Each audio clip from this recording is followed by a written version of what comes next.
Snow was falling again on the icy colony world of Tethra. It was not the soft, pretty kind of snow. It was sharp and dry, like frozen sand scraping against skin. In the dark alley behind the human market, Kelera sat with her daughter curled tightly in her arms. The child, Yelani, didn't move anymore. Her tiny feet were bare, purple from the cold. Kelera pressed her own worn cloak around her daughter's body, but it did nothing. They had been hiding there for hours, hoping someone would notice them. Someone kind, someone with food. But people only walked faster when they saw her. No one wanted to help an alien mother with nothing to offer. The war had ended 5 years ago, but for Kelera and others like her, peace never came. Her planet was taken, her family scattered, her people hunted, when she escaped with Yelani to the human colony. She believed she could find work, a chance, maybe even hope, but all she found were locked doors, cruel stares, and whispers. And now, winter had come again, colder than ever.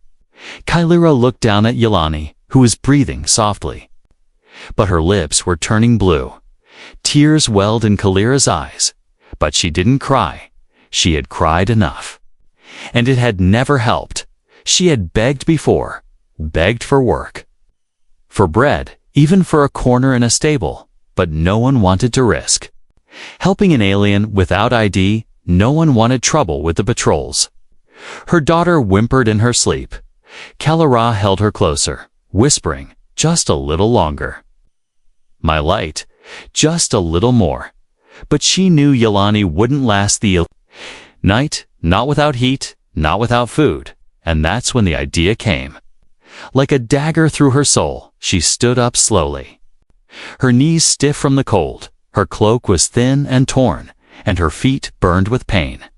She looked around, her eyes scanning the street. Humans were leaving the market, carrying bags of hot food, laughing in groups. She walked toward the edge of the alley, shivering, her arms still wrapped around the child. One by one, she saw them, and one by one, they looked away, until she saw him, a tall human man in a thick coat. Walking alone with a tired look in his eyes, he wasn't laughing. Wasn't surrounded by others. He looked like he had seen too much of the world. Maybe, she thought, just maybe, he would listen. She stepped forward, her voice weak, almost lost in the wind. Sir, she said. Please. He turned, surprised to see her. His eyes met hers, then fell to the child in her arms. She gathered her courage, every word cutting. Her pride, just one hot meal for my daughter, she whispered. I'll be yours tonight. The words tasted like ash. She had never said them before, not even in her darkest moments. But her child was dying, and there was nothing else left to offer. If one night with this man meant Yelani could live, she would do it, even if it shattered what little dignity she had left. The man didn't move. He didn't laugh or spit like others had done. He just looked at the child, quiet, serious. Then, slowly, he stepped forward. He took off his coat and wrapped it around the child gently. His hands were warm, careful, like someone who had held children before. He looked at Kelera, his voice calm. Come with me, he said. Kelera blinked. Stunned, she waited for the cruel words, the demand, the price, but none came. The man turned and began walking, carrying Yelani carefully in his arms. Kelera followed, unsure if she was walking into a warm home or a quiet trap. But either way, she had made her choice. The streetlights flickered above them. Behind them, the alley grew darker, colder. Ahead, the snow fell softer as they reached the edge of the market. Kelera whispered, a silent promise to herself. This man hurt her. She would still protect her daughter, but if he didn't, maybe, just maybe, there was still something good left in this world. As they reached a small metal door at the end of the block, the man opened it with a key and stepped inside. Warmth spilled out, along with the smell of bread and soup. Kelera stepped into the light, the heat burning her frozen skin. And for the first time in years, her legs almost gave out, not from fear, but from relief. She had made it through one more night, but she had no idea what waited for her and her child inside. Not yet. The inside of the small home was quiet. Warm and filled with the soft scent of something cooking, Caliera stood frozen by the door, her breath shaking as heat rushed over her frozen skin. Her daughter, Yolani, was still in the man's arms, wrapped in his thick coat, her little hands clutching the fabric like it was life itself. The man walked to a couch and gently laid the child down, covering her with a warm blanket pulled from the backrest. He didn't say a word. Not yet. Caliera slowly stepped inside. Unsure if this was safety or danger, she kept her eyes low, her muscles tense, ready to run if she had to. The man glanced at her and nodded toward a stool by the heater. "You're freezing," he said. "Sit down." His voice was calm, deep. Not harsh or cold like others she had met. Still, she didn't move right away. She was waiting for something, some demand, some cruel smile, but it never came. He went to the kitchen area and grabbed a small container of soup. Steam rose from it, the smell so strong it made Caliera's mouth ache. He placed it in front of her with a spoon and walked away again. No orders, no price, no hungry look in his eyes, just silence and soup. Caliera stared at the bowl, unsure if it was real. Her daughter coughed softly from the couch. Caliera rushed over and touched her forehead, still cold, but her breathing was stronger. She turned to the man, who was now sitting in the corner. With a cup of his own, he was watching the fire, not her. Still, she spoke, her voice shaking. "I meant what I said." "I'll keep my word." The man turned slowly, eyes calm but firm. "You don't owe me anything," he said. "Eat, take care of your child."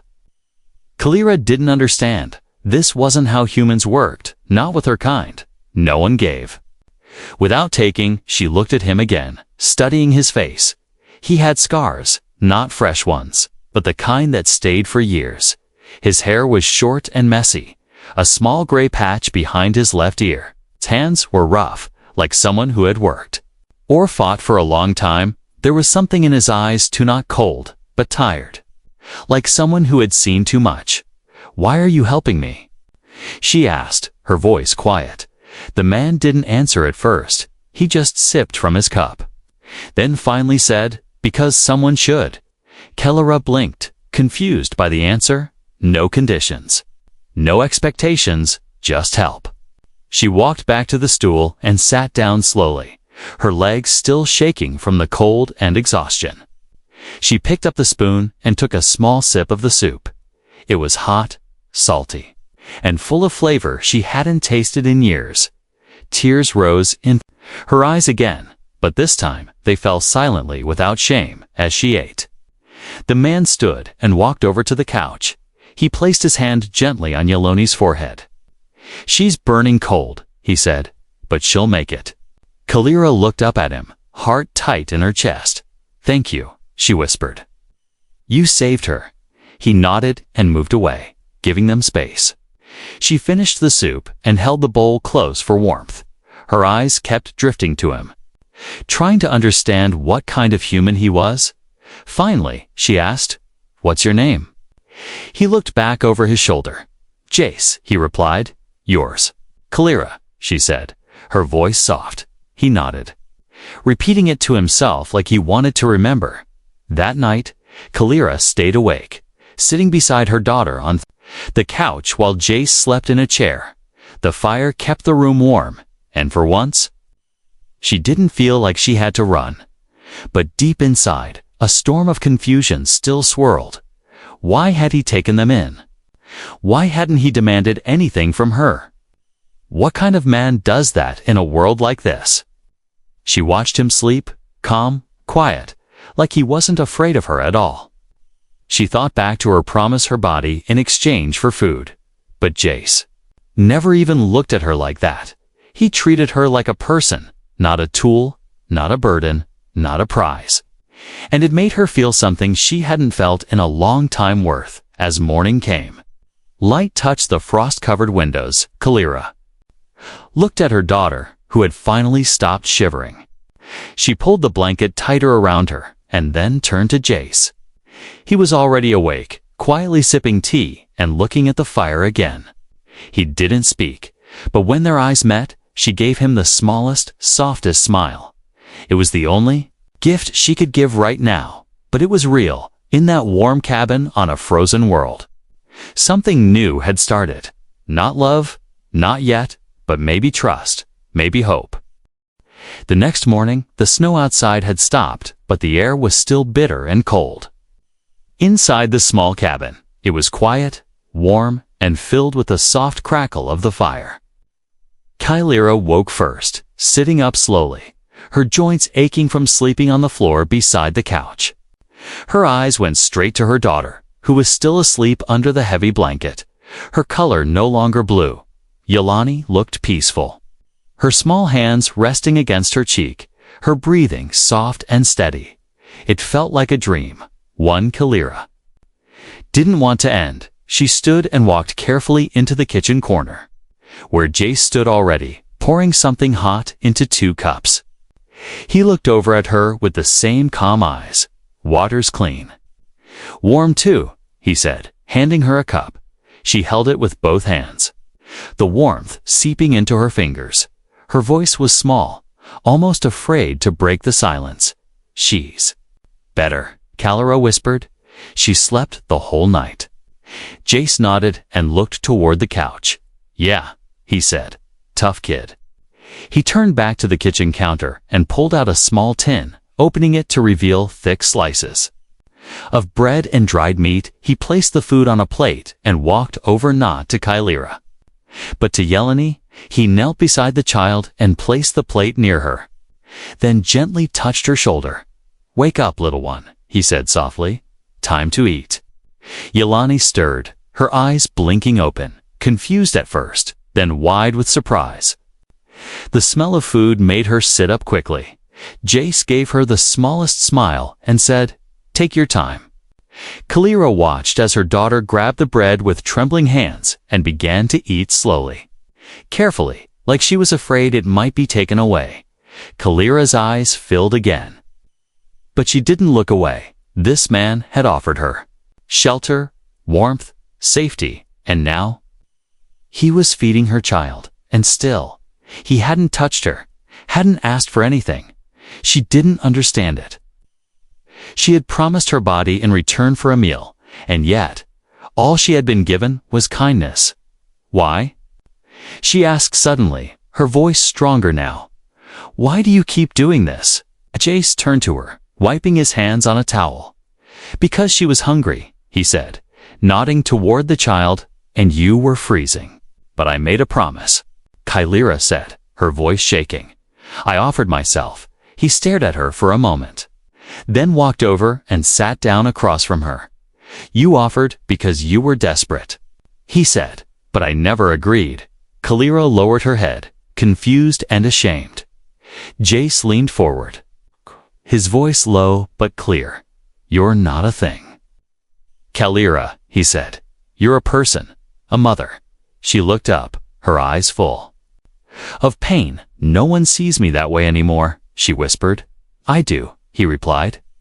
The silence that followed was heavy, but not cold. It was filled with something deeper: understanding. Maybe even respect. Yelani finished her meal and crawled back into the blanket, her small form already falling asleep again. Jay stood and started cleaning the few dishes. Kalira stood as well, unsure what to do. "I can help," she said. He looked at her, surprised. "You don't have to. I want to," she answered, and this time she meant it. They worked quietly together, washing, wiping, putting things back. Every small motion made her feel a little stronger, a little more normal. Afterward, Jay sat by the window, looking out at the snow. Kalira sat near the fire, her daughter asleep beside her. "You fought in the war, didn't you?"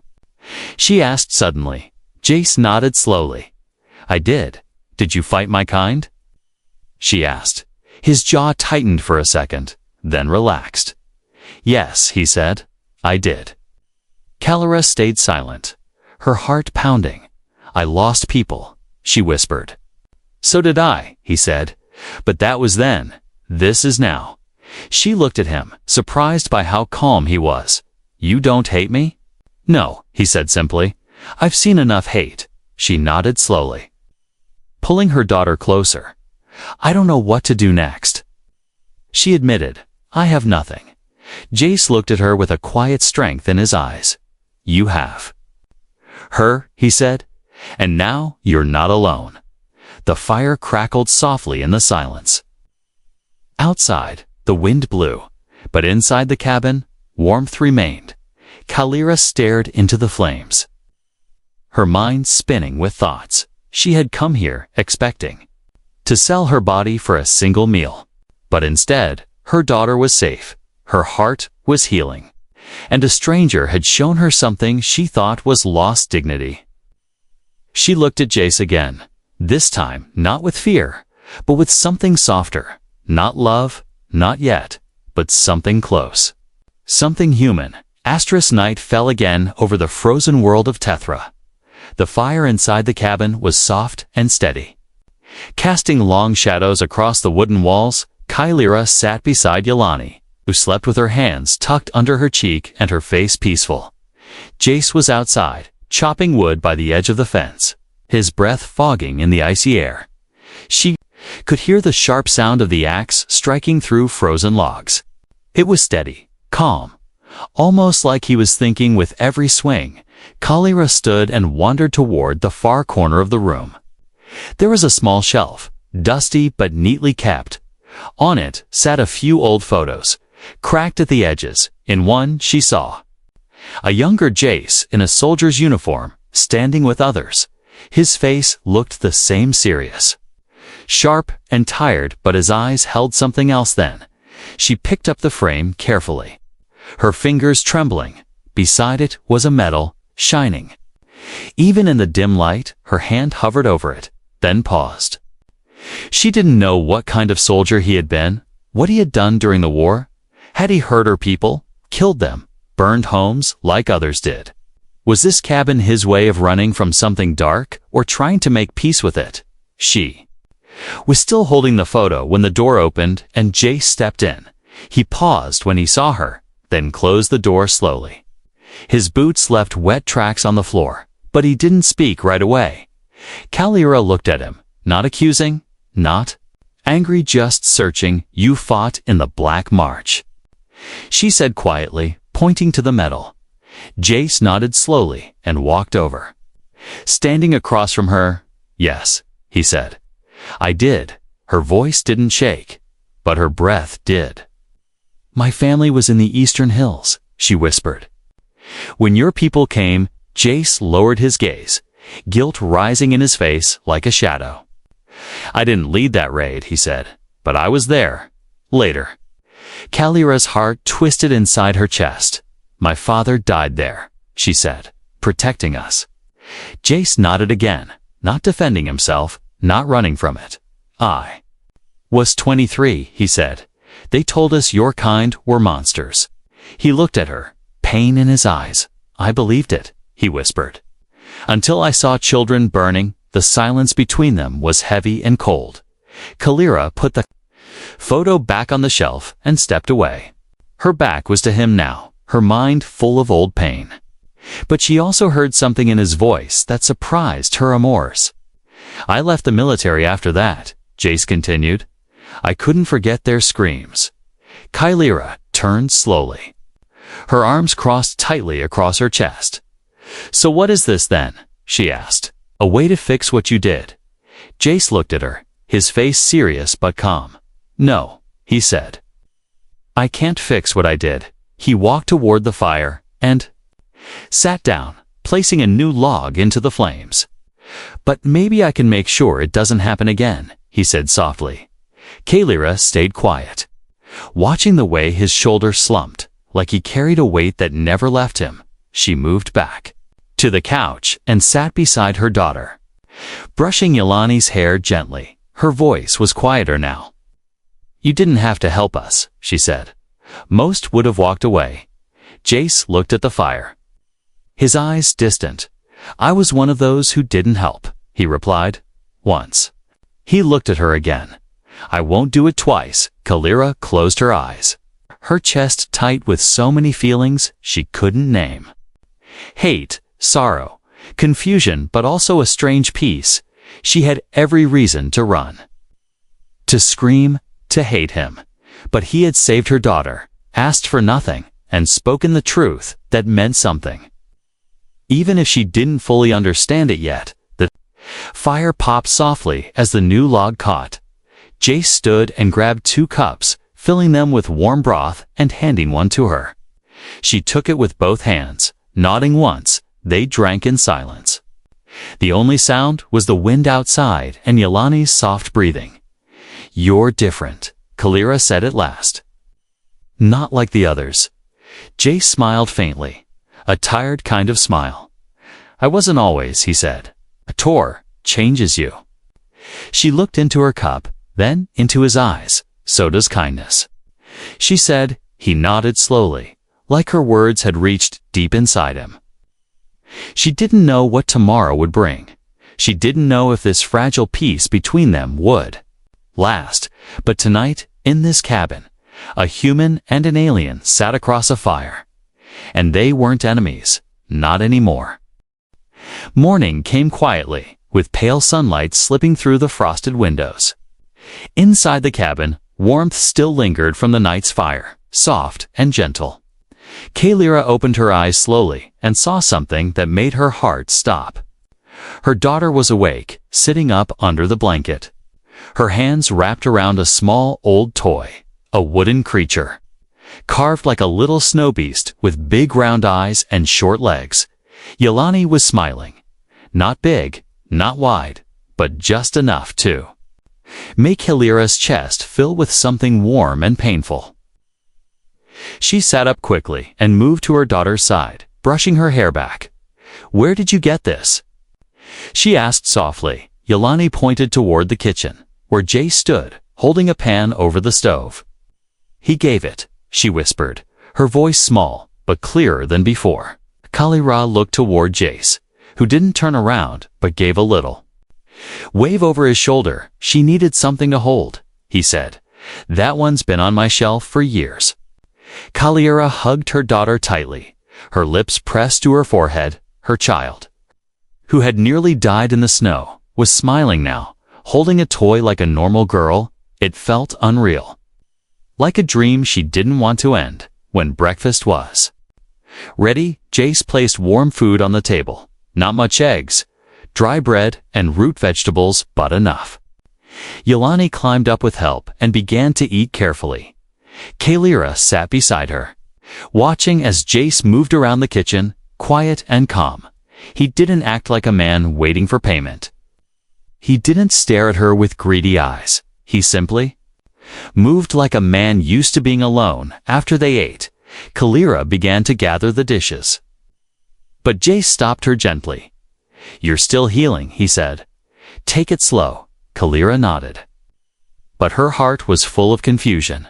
This man had given them everything: warmth, food, safety, and asked for nothing. She remembered her promise from that first night.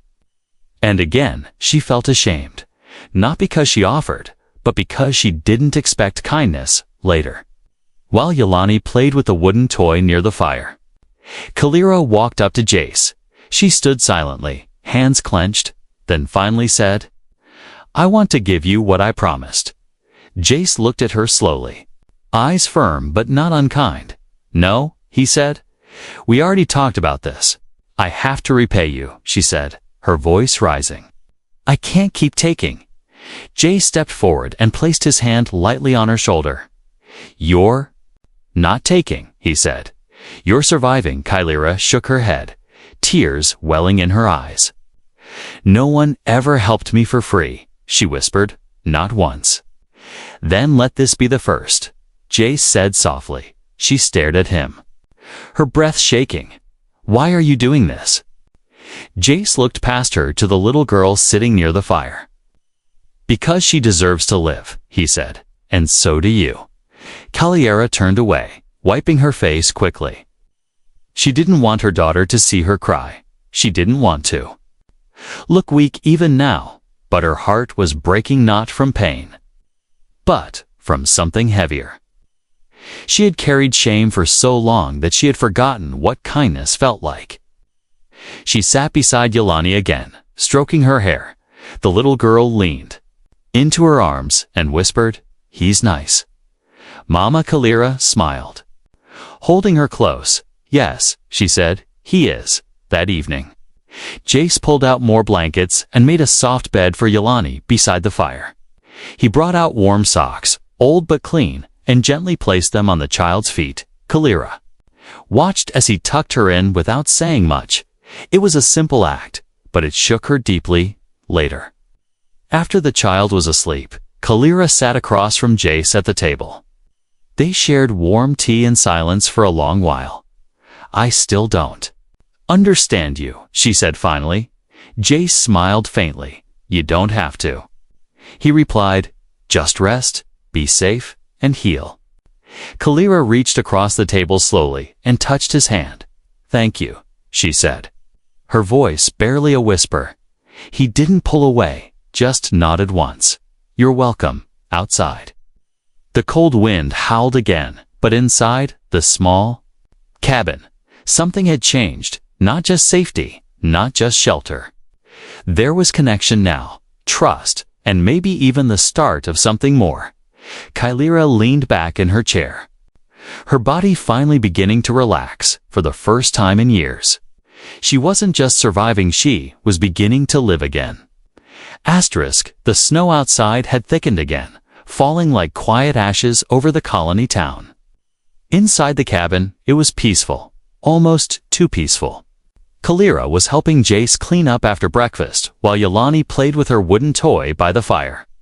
For once, the silence felt natural, not tense, not full of fear.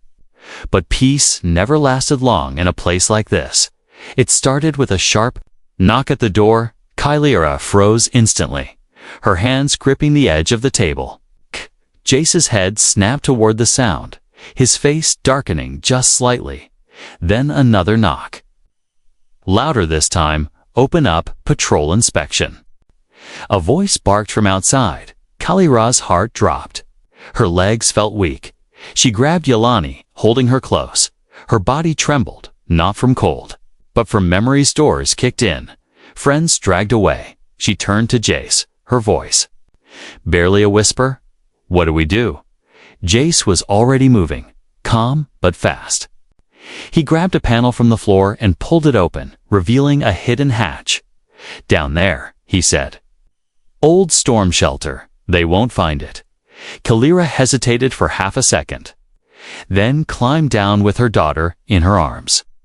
The hatch closed above them just as the door opened with a loud creak. It was pitch dark in the shelter. Caliera pressed Yelani close to her chest, her hand covering the child's mouth gently. She could hear footsteps above, heavy boots moving across the floor. A voice echoed faintly. "We're doing a sweep. Had a report about an alien female and a child seen near this area." Caliera's heart pounded so hard it felt like it might burst. She could hear the sharp clatter of metal, drawers being opened, furniture being moved. Yelani whimpered softly, and Caliera whispered into her ear, "My light. Stay quiet." The child nodded, Aru's small body shaking. Above them, another voice spoke. "This your place?" Jace's voice replied calmly, "Yeah, been living here a while. You live alone?" "Ever since the war," Jace said. "Don't like people much." Caliera held her breath as silence followed. She imagined the patrolmen looking around, their eyes sharp and full of suspicion. One wrong word from Jace, and it would be over. She would be taking Yelani too, and no one would care, after what felt like hours. The sound of boots moved back toward the door. "You see anything? Report it." One of them said. Jace gave no answer. Then the door creaked again and shut. Still, Kylira didn't move. She waited, silent in the dark. Then, finally, the hatch opened and Jace's voice called down gently. "They're gone." She climbed up slowly, her daughter clinging to her. Her knees were weak and her breath shaky. But when she saw Jace standing there, his face calm, something inside her cracked. She rushed toward him and grabbed his arm. "You lied for us," she said, tears in her eyes. "You risked everything." Jace looked at her and shrugged. "They were bluffing," he said. "Probably. Just wanted to scare people." Kylira shook her head. "They would have taken us," she said, "and you too." Jace looked at her, his eyes deep and steady. "Then it's a good thing I don't scare easy," he replied. Kylira stared at him, speechless. No one had ever protected her like that, not even her own people after the war. She didn't know what to say, what to do, so she just said, "The truth, thank you." That night, after Yelani fell asleep again, Kylira sat by the fire with Jace. She was quiet for a long time, then finally asked, "Why do you keep doing this?" Jace didn't look at her right away. He stared into the fire, his face hard to read. "I saw too much in the war," he said finally. "Too many people I didn't save." He glanced at her. "You and your daughter, you're not just faces." In the snow, Kylira's eyes filled, but this time with something softer. Not fear, not shame, but something like respect. She placed her hand over his on the chair. Warmth passed between them, not just from skin, but from something deeper. "Whatever happens next," she whispered, "I won't forget this." Jace nodded slowly, his voice barely above the crackle of the fire. "Neither will I." The wind outside blew hard that night, shaking the cabin slightly, but inside there was a strength building between them. Not just survival, not just kindness. Something stronger, something earned through fire, snow, and silence. Days passed slowly, but something was changing inside the small cabin. The snow still fell outside. The wind still howled at night. But inside, it was different. Kylira was no longer afraid of every knock, every sound, every shadow. Yelani laughed more. Her cheeks had color again, and she began to call Jace by name. She followed him like a shadow, helping him carry small logs, handing him tools. Sometimes she would even hum softly as she played with her wooden snow beast by the fire. Kylira began cooking with him, learning how to use the strange human tools in the kitchen. She cleaned without being asked, not because she owed him, but because she wanted to. There was peace in doing simple things, in feeling useful. There was comfort in the way Jace gave her space, and yet was always there when she needed him. One evening, Kylira stepped outside for the first time since the patrol came. The snow was soft beneath her bare feet, cold but not biting. She looked up at the sky gray, endless and full of quiet. Behind her, the cabin glowed warm, golden light spilling from the windows, and for a moment she just stood there, breathing in a world that no longer wanted to kill her. Jace appeared beside her, holding out a thick coat. "You'll freeze," he said. She smiled and took it, slipping it on. "I just wanted to feel the air," she said, "to remember I'm still alive." He nodded, standing silently next to her. "You've been quiet lately," he said after a while. Kylira looked at him, her eyes soft. "I've been thinking," she said, "about where to go next." He didn't speak, just waited. She hesitated, then asked, "Would it be a problem if I stayed?" Jace's face didn't change, but his eyes lit up just slightly. "You don't owe me anything," he said. Kylira stepped closer, her voice steady now. "I know," she said. "I want to stay, but not because I have to." He finally smiled, not the small, polite kind, but real, deep, and warm. "Then stay," he said, "as long as you want." Back inside, Yelani was already fast asleep, her arms wrapped around the wooden toy.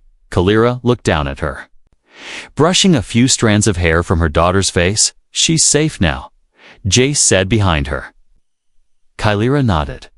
"She's alive because of you," she said. "No," he said gently. "She's alive because you never gave up that." Night Kylira didn't sleep on the floor. Jace made space on the couch for both her and her daughter. They lay close together under thick blankets. Warm and safe, she stared at the ceiling, listening to the crackle of the fire and Jace's soft movements in the kitchen. Then slowly, her eyes closed, not in fear, not in exhaustion, but in peace. The next morning, something strange happened. Yelani was laughing outside in the snow, building a strange creature out of ice and sticks. Kylira stood at the door, watching with her arms crossed and a small smile on her lips. Jace stepped beside her, handing her a cup of tea. "She's doing better," he said. "She's starting to dream again." Kylira replied, "And so am I." They stood in silence, watching the child play. There were no more words needed. Later, Kylira found a piece of wood on the shelf and carved something for Jace. It wasn't perfect, just a small figure of a man holding a star in one hand and fire in the other. When she gave it to him, she said, "You gave us both." He didn't say anything, but he held it like it meant the world. That night, as they sat by the fire, Kylira looked at him. Carefully, "You're not what I expected a human to be," she said. "And you're not what I was told your people were," he answered. She smiled slowly. "Maybe we were both lied to. Maybe," he said. "But I'm glad we found the truth ourselves." Kylira looked down at her hands. Then, at the fire. "I don't know what happens next," she said. Jace leaned back, sipping his tea. "Neither do I," he said. "But you're not alone anymore." She looked up at him, her heart full, her voice soft. "No," she said, "I'm not outside." The snow continued to fall, covering the world in white. But inside that cabin, a mother, her daughter, and a once-lost soldier had built something rare, something stronger than war, colder than snow, and more honest than fear. They had found what most beings in the galaxy could not, a place where kindness lived, and no one had to give themselves away to survive. Not anymore.